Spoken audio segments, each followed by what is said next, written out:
विंध्यवासिनी के चरणों में प्रणाम करने का, आशीर्वाद लेने का, दर्शन करने का मुझे इधर कई महीने बाद सौभाग्य मिला है और आज दिव्य दर्शन करके मन गदगद है।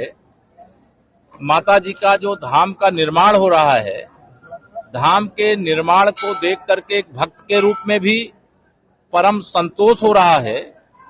और सरकार चूंकि माता जी के आशीर्वाद से बनी है, उत्तर प्रदेश की जनता के आशीर्वाद से बनी है और स्टेट सरकार का जो संकल्प था कि अयोध्या में रामलला की जन्मभूमि पर भव्य मंदिर बने, काशी में बाबा विश्वनाथ जी का धाम बने, तो विंध्याचल धाम भी वैसा ही भव्य और दिव्य बने और उस दिशा में हम लोग आगे बढ़ रहे हैं। काम काफी तेजी से प्रगति पर है, इस पर संतोष जाहिर करता हूं और भक्तों की जो जरूरी सुविधाएं हैं भक्तों के लिए वह सब कुछ करने के लिए प्लान है। जो नहीं होगा उसमें एडिशनल भी करने का काम करेंगे। पुलिस कस्टडी में हत्या जो हुई है संजीव जीवा की, क्या कहेंगे आप? क्योंकि देखिए ये लगा रही है कि लॉ एंड ऑर्डर संभाल नहीं पा रहे। देखिए समाजवादी पार्टी तो गुंडों, अपराधियों, माफियाओं की पार्टी है, उसके मुंह से इस प्रकार की बात शोभा नहीं देती। ये घटना निश्चित तौर से जब पुलिस कस्टडी में, चाहे न्यायालय में, चाहे अन्य कहीं पर भी इस प्रकार की कोई भी घटना होती है, हत्या होती है, तो वो दुखद और दुर्भाग्यपूर्ण है।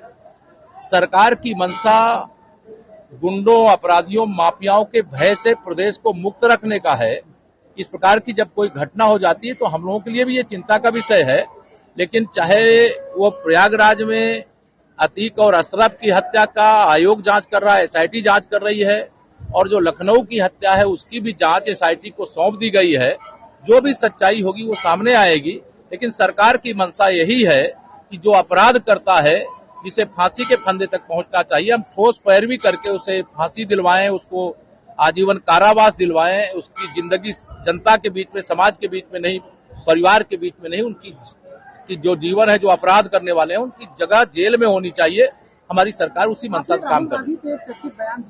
राहुल गांधी पे एक चर्चित बयान दिया है जिसने कहा है उनको आगरा में होना चाहिए। देखिए, मैं जब कोई भी इस देश का व्यक्ति, वो राजनीतिक हो, गैर राजनीतिक हो, देश भारत लोकतांत्रिक देश है और राजनीति करने वाले किसी भी दल को एक दूसरे दल के विरोध में बोलने का अधिकार होता है। लेकिन जैसे ही भारत की सीमा वो पार करता है तो भारत माता की जय के अलावा उसके जुबान पर दूसरा कुछ नहीं होना चाहिए। भारत के अच्छे कार्यों की चर्चा करने के अलावा कुछ नहीं होना चाहिए। लेकिन कांग्रेस को भारत विरोध का रोग लग गया है और श्री राहुल गांधी तो चाहे वो लंदन जा रहे हैं, चाहे अमेरिका जा रहे हैं।